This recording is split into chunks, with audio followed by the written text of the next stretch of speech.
Your Excellency, Acting Governor General, I'm honored to stand before you today as the Ambassador of the Kingdom of Norway to St. Lucia. I thank you, Your Excellency, and I thank the Government of St. Lucia for accepting my credentials. This presentation evidences a continuation of our collaboration and the good relations between our two countries. St. Lucia and Norway are united in the ambition to protect universal values, democracy, and international law. For Norway, defending a rules-based world is a matter of self-defense. Our security, our prosperity, and our freedom are founded on the principles of an international law that does not pay heed to neither the size nor the economic relevance of states, and where each human life is counted as equal. As heads of state and government are gathered in New York this week, it is our aim to help restore trust in the multilateral system, advance progress on the Sustainable Development Goals, and strengthen respect for international law. We live through challenging times, and current events call on us to rise together and defend the United Nations Charter. Both our countries are surrounded by oceans. We need to work together to improve ocean management and intensify our efforts to achieve a sustainable ocean economy. We are happy to commend St. Lucia for signing the Copenhagen Declaration on Transnational Organized Crime in the Global Fishing Industry. Through this declaration, your government shows its will to protect the ocean and the people that makes a living from it. You also joined the Norwegian Blue Justice Initiative, which supports signatories of the Copenhagen Declaration in looking for practical solutions to address organized crime in fisheries. Your region is particularly vulnerable to the consequences of climate change, with extreme weather conditions becoming ever more frequent. Norway will continue her active engagement in climate diplomacy and work to raise ambition to better handle the climate crisis.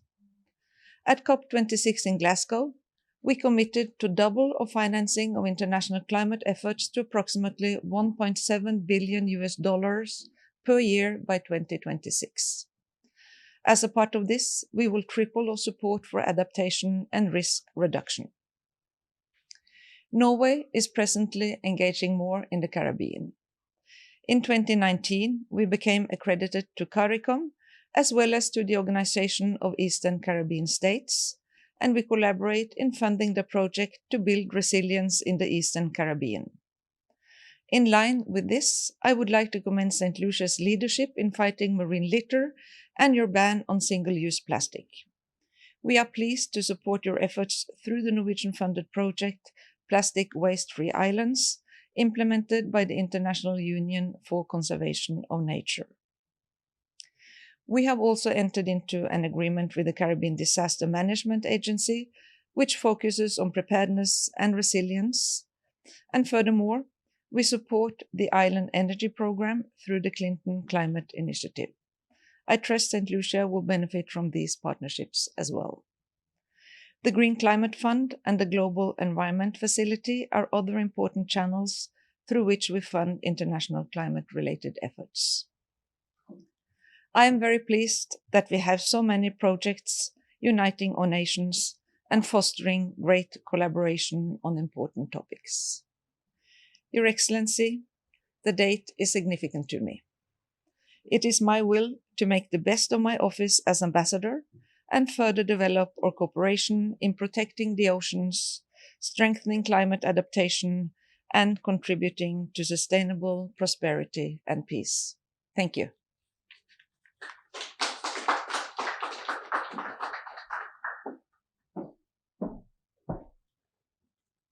Good morning again. Your Excellency, I am pleased to accept from you the letters of credence by which His Majesty King Harold V accredits you as Ambassador Extraordinary Plenipotentiary of the Kingdom of Norway to St. Lucia. These will be laid in due course before His Majesty King Charles III, Your Excellency, since establishing diplomatic relations in 1990, St. Lucia and the Kingdom of Norway have had very cordial but limited relations.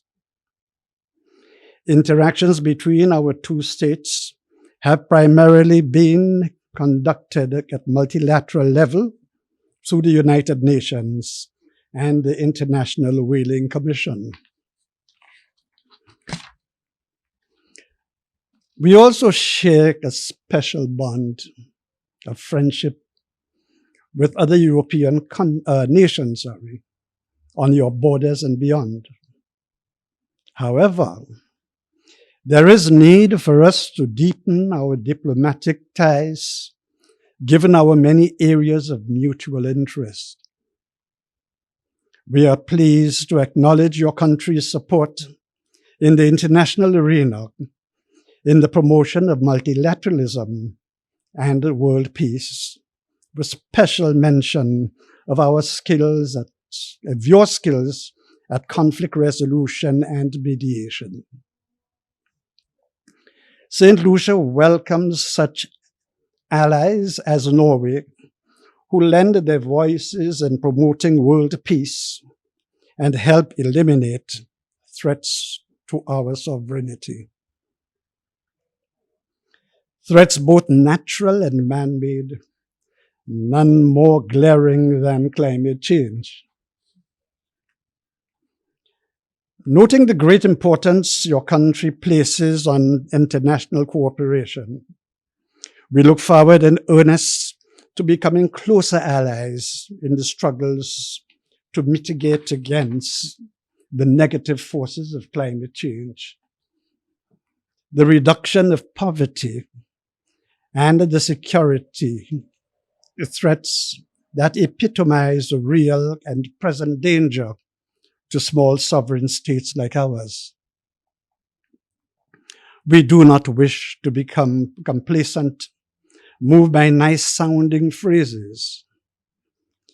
In these parts, we see the devastation caused by unseasonal rains, prolonged drought, and horrific windstorms that visit us every summer, bringing death and destruction, erasing more than 100% of our GDP in the twinkling of an eye.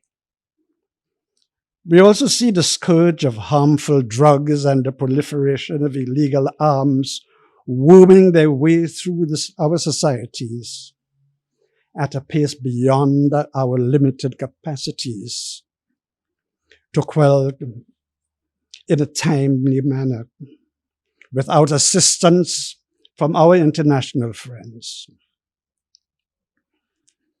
While we have proven in history, that we are resilient, how much more can this little island take in the battle against civilization itself? Your Excellency, the unfortunate events in Ukraine have tested our small economy, which is heavily import dependent, coupled with the recent COVID-19 experience, has slowed the pace of any forward thinking we may have made prior to 2019. Basic commodity prices have risen commensurate with the price of oil and shipping. And although we observe a general incline to returning to normalcy, the current pace is much slower than what is required.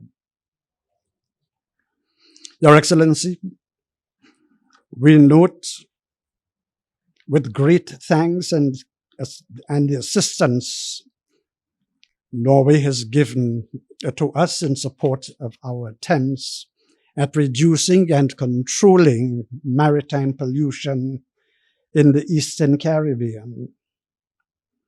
Also, your contribution through CARICOM to retrofit 7 schools in the region to make them climate resistant, and to not in the least for your unwavering support and endorsement of the Blue Justice Initiative aimed at curbing organized crime on the high seas. But we cannot stop here with only the building blocks. Our survival in the international arena is based on sound bilateral and multilateral cooperation through the treaties we have signed. And what better can there be than the support from each other's candidates when we are proposed for positions on the several boards that administer the various international committees. While we have not received any formal request from Norway for support, we assure you of our usual kind consideration in such matters. Your Excellency,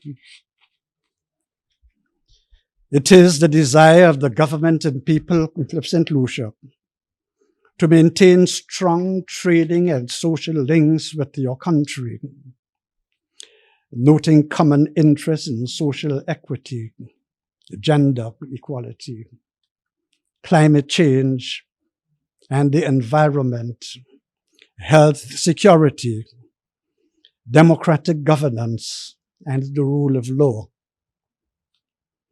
Our economy is diverse over 3 broad sectors, services of which the lead is tourism, agriculture, and manufacturing.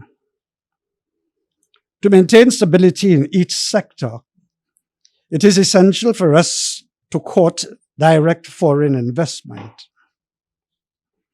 To this end, we are proud to have you as an ally and solicit your support as we continue to work assiduously to move our people forward along the long road of progress and development.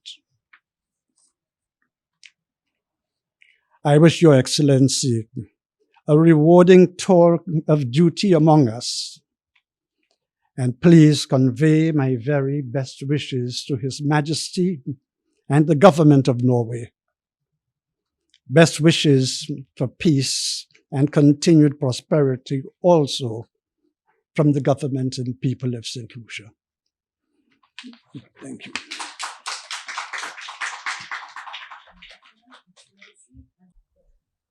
I have the honor to present to you, Your Excellencies, these letters of credence accrediting me as Ambassador Extraordinary and Plenipotentiary of the Kingdom of Norway before St. Lucia. Thank you very much, Your Excellency. I assure you that you will be laid before His Majesty the King at soonest. Thank you.